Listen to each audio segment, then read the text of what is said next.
Ito yung dradakan dito sa ano, Kobe.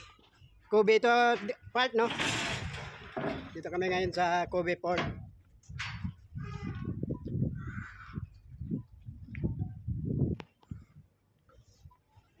Dito pala yung ano, pinaka ano dito, dradakan. Port of Kobe.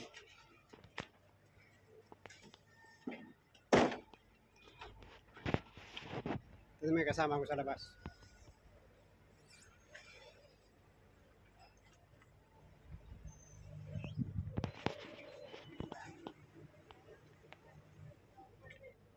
Ito naman yung pangalan ng aming ano, barko yan.